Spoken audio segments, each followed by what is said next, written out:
नमस्कार। Teachers academy से मैं हूं अम्बरीश शुक्ल। मित्रों, आप सब अगर रोज़गार पाना चाहते हैं कम समय में और अच्छा रोज़गार पाना चाहते हैं तो उसके लिए आपको एक रणनीति बना लेनी चाहिए कि आपको किस व्यवसाय में ज़्यादा आनंद आता है। अध्यापन व्यवसाय एक ऐसा व्यवसाय है जो संतुष्टि का व्यवसाय है और पर्याप्त मात्रा में आपको यश और धन दोनों मिलता है। ऐसी अवस्था में अगर आप बीएड करना चाहते हैं तो ये आपके लिए आखिरी मौका है। अगर आप ग्रेजुएट हैं और बीएड करना चाहते हैं तो आपके लिए आखिरी मौका है, क्योंकि अब एनसीटीई ने कह दिया है कि अगली बार से जो बीएड होगा वो 4 वर्ष का होगा, जिसे सीधा इंटरमीडिएट के छात्र ही कर पाएंगे। ऐसी अवस्था में आप या तो 4 साल का बीएड करें या तो इसी बार 2 साल का बीएड करके आप निपटा सकते हैं। देखिए, अभी इस बार का जो पाठ्यक्रम है और उसकी जो बातचीत है, किस तरह की तैयारियां करनी हैं, कौन कौन सी किताबें पढ़नी हैं, ये सारी चीज़ें मैं आपको बताऊंगा। साथ ही साथ यह भी बताऊंगा कि इसका पाठ्यक्रम क्या है। इस बार का जो आयोजन कर रहा है महात्मा ज्योतिबा फूले रुहेलखंड विश्वविद्यालय बरेली कर रहा है।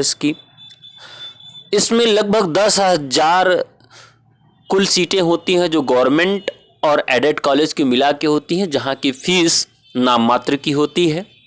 अलग अलग कॉलेजों की फ़ीस अलग अलग होती है। जो राजकीय डिग्री कॉलेज हैं वहाँ की फ़ीस महज बीएड की 1500 से 2000 रुपये होती है 1 साल की, अर्थात 2 साल के बीएड में आपको 3000 रुपये या 3500 रुपये अदा करने होंगे और आपको स्कॉलरशिप लगभग 12 से 24,000 रुपये मिल जाएगी। जो एडेड विद्यालय हैं वहाँ की फ़ीस अधिकतम 5,000 रुपये होती है और 2 साल का अगर मान लें तो अधिकतम 10,000 रुपये फ़ीस आपकी लगती है और आपको जो स्कॉलरशिप मिलती है वो लगभग 20 से 22,000 रुपये मिल जाती है। तो अगर हम पूरा जोड़ें तो आप जितनी फ़ीस जमा करते हैं उससे लगभग 2 गुना से 3 गुना आपको स्कॉलरशिप ही मिल जाती है, अर्थात आपका बीएड फ्री में हो जाता है। आपको बहुत ज़्यादा क्लासेस भी नहीं लेनी पड़ती हैं, 75% क्लासेज आपको लेनी पड़ती हैं। बहुत सारे कॉलेज ऐसे हैं जो इसे छूट भी देते हैं और आपको केवल पढ़ लेना है एग्ज़ाम के आखिरी दिनों में, तब भी आप अच्छे अंक पा सकते हैं। तो बहुत ज़्यादा सिरदर्द वाला काम नहीं है। अब आपको फॉर्म कैसे भरना है? ऑनलाइन मोड में आपको फॉर्म भरना है और ये जो फॉर्म है वो केवल ऑनलाइन भरा जाएगा। जनरल कैंडिडेट्स के लिए, ओबीसी के लिए 1500 रुपये का फॉर्म है, बाकी एससी और एसटी के लिए 1000 रुपये का फॉर्म है। फॉर्म जो भरे जाने की तिथि है वो है 11/2/2019 सोमवार से, अर्थात शुरू हो चुकी है कल से ही, और आखिरी तिथि जो है वो है 11/3/2019 अर्थात 11 मार्च तक की तिथि है। आप फॉर्म भर सकते हैं और जो प्रवेश परीक्षा की तिथि है 11/4/2019 अर्थात ठीक उसके 1 महीने बाद गुरुवार के दिन आपका एग्ज़ाम होगा अप्रैल में। मई में इसका रिजल्ट आएगा, जून और जुलाई में आपकी काउंसलिंग होगी और आपको कॉलेज का आवंटन कर दिया जाएगा। तो ये बहुत ही सिंपल प्रक्रिया है, साधारण प्रक्रिया है। आप ऑनलाइन फॉर्म भर सकते हैं। कौन कौन ऑनलाइन फॉर्म भर सकता है? तो जनरल और ओबीसी दोनों के लिए 50% न्यूनतम आपको नंबर लाने होते हैं ग्रेजुएशन स्तर में, अर्थात स्नातक स्तर में अगर आपके 50% अंक हैं तो आप बीएड कर सकते हैं। इससे कम वालों को बीएड करने के लिए यहाँ पर मौका नहीं दिया जाता है। अब ये इस बार का जो फॉर्म है काफ़ी अच्छे से भरा जा रहा है, जिसमें दोनों फिंगरप्रिंट्स लगेंगे, आपकी फ़ोटोज़ लगेंगी, इसके आपका सिग्नेचर लगेगा। तो इसलिए सावधानी से इस फॉर्म को आपको भरना है। आपके जो ये फॉर्म भरे गए उसके बाद जो एडमिट कार्ड आएगा, एडमिट कार्ड के बाद आपको एग्ज़ाम देना है। साथ ही साथ जो प्रवेश पत्र होगा केवल ऑनलाइन मोड से होगा, ये जैसा कि आप सब जानते ही होंगे। चलिए, अगर हम प्रवेश परीक्षा के प्रश्न पत्रों की बात करें और कैसे सरकारी कॉलेज में आप एडमिशन ले सकते हैं, कितने नंबर तक आप लाएं, कितनी रैंक तक आप लाएं, तब आपको सरकारी कॉलेज मिल सकता है।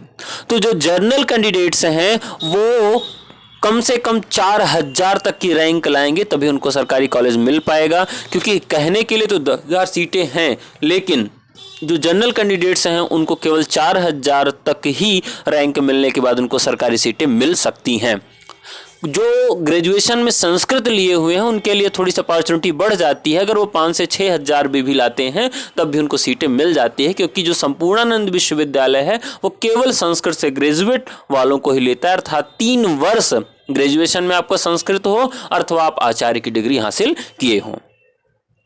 जो छात्र ग्रेजुएशन में 50% नहीं लाए हैं तो अपने पोस्ट ग्रेजुएशन की मार्कशीट के आधार पर भी कर सकते हैं। अगर जिन्होंने पोस्ट ग्रेजुएशन में 50% मार्क लाए हैं उनके आधार पर भी वो बीएड कर सकते हैं। तो जो सामान्य ज्ञान है वो 50 प्रश्न होगा, 100 अंक का होगा, और भाषा हिंदी अंग्रेजी में से कोई भी 50 प्रश्न 100 अंक। तो जो सबसे बड़ी भूमिका निभाता है यही खंड है। तो अभी तक मेरे जानकारी में अगर जितने लोग हुए हैं वो भाषा खंड के ही माध्यम से हुए हैं, क्योंकि एक ऐसा खंड है जिसके माध्यम से आप कम समय में अधिक अंक अर्जित कर सकते हैं। अर्थात यहाँ पर 50 प्रश्न है और ख़ास बात क्या है, इसमें माइनस मार्क की होती है, ऋणात्मक अंकन प्रणाली इसमें लागू होती है। तो 50 प्रश्न अगर हिंदी के आप सही कर लेते हैं, 45 सही कर लेते हैं तो 45 दूना 90 नंबर आपका आ जाता है। और टोटल जो हाईएस्ट मेरिट जाती है रैंकिंग के लिए, सरकारी कॉलेज पाने के लिए जो आपको नंबर लाने होंगे वो आपको ज़्यादा नंबर यहाँ पर नहीं लाने होते हैं। चलिए उसकी भी बात कर लेते हैं कितने नंबर आपको लाने होंगे। तो हिंदी भाषा में कम से कम आप 45 सही कर लीजिए, और इधर सामान्य ज्ञान के जो 50 प्रश्न हैं इसमें आप केवल 25 ही सही कर लें तब भी आपका काम हो जाएगा। अर्थात 45 और 25 आपका हो गया 70 प्रश्न। 70 प्रश्न आपको पहले खंड में सही करने होते हैं अगर आप सरकारी कॉलेज लेना चाहते हैं। तो 70 प्रश्न पहले में। दूसरे में आपको सामान्य अभिरुचि परीक्षण, जिसमें आप रीजनिंग और कभी कभी इसमें पेडोलॉजी पूछ लेता है, जो आपने बीएड के दौरान या बीएड करने के दौरान आपको पढ़ाया जाना है। तो या वो थोड़े बहुत अभिरुचि परीक्षण होंगे। कुल मिलाकर 50 प्रश्न में आप समझिए कि यहाँ पर भी आपको 25 और विषय योग्यता में कला, विज्ञान, वाणिज्य और कृषि इससे संबंधित प्रश्न रहेंगे जो सबके लिए अनिवार्य रहेंगे। और यहाँ से भी अगर आप 25 प्रश्न निकाल लेते हैं, 50 प्रश्न जो सेकेंड पार्ट होता है इसमें लोग कम प्रश्न कर पाते हैं। अगर 50 प्रश्न यहाँ से करते हैं और ऊपर वाले से आप करते हैं 70 प्रश्न, कुल मिला के 120 प्रश्न।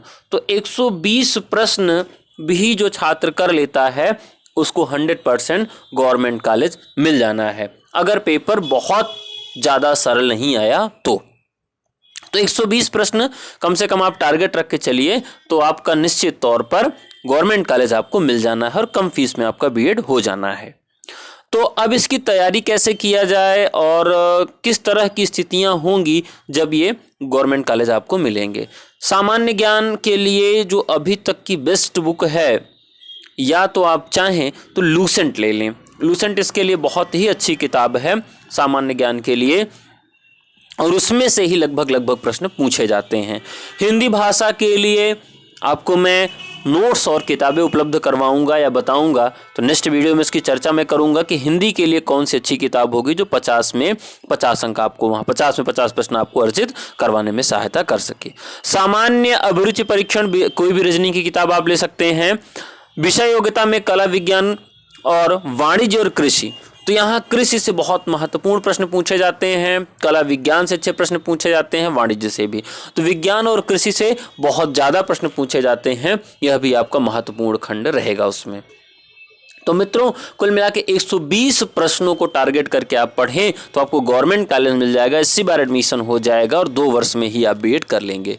बीएड करने के बाद आपके पास क्या अपॉर्चुनिटीज़ हैं, क्या क्या आपके फ़ायदे हैं बीएड करने के। तो बीएड करने के बाद आपको पहला ये फ़ायदा मिलता है कि आप अगर सीटेट क्वालिफाई कर लेते हैं तो कितने केंद्रीय स्तर के एग्ज़ाम है उसमें आप पार्टिसिपेट कर सकते हैं और आसानी से आप नौकरी पा सकते हैं। जैसे केंद्रीय विद्यालय हो गया, नवोदय विद्यालय हो गया, डीएसएसबी हो गया, या भारत के किसी भी राज्य में जाकर आप पढ़ा सकते हैं LT ग्रेड तक के छात्रों को।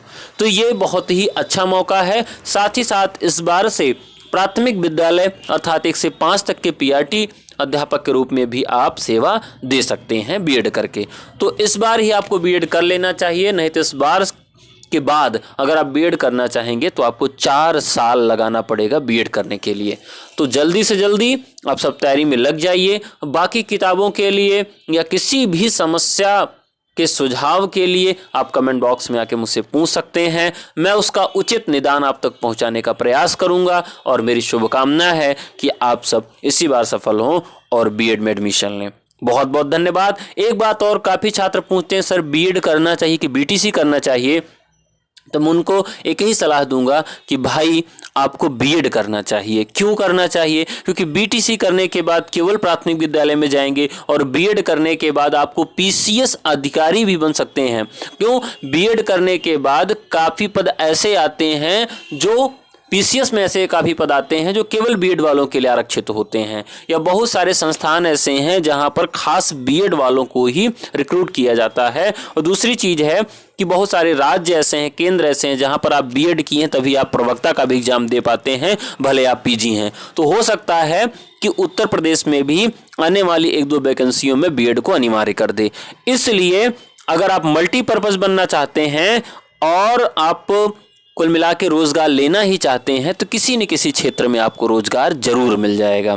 इसलिए बीटीसी को मान्यता इस बार कम दीजिए, बीएड को मान्यता अधिक दीजिए और तैयारी में लग जाइए। चलिए मित्रों, आज के लिए इतना ही। बाकी किसी भी समस्या के समाधान के लिए या बीएड के लिए आप तैयारी करना चाहते हैं, चैनल के माध्यम से किसी विषय को पढ़ना चाहते हैं तो कमेंट बॉक्स में आके जरूर बताइए। बहुत बहुत धन्यवाद। नमस्कार। जय हिंद।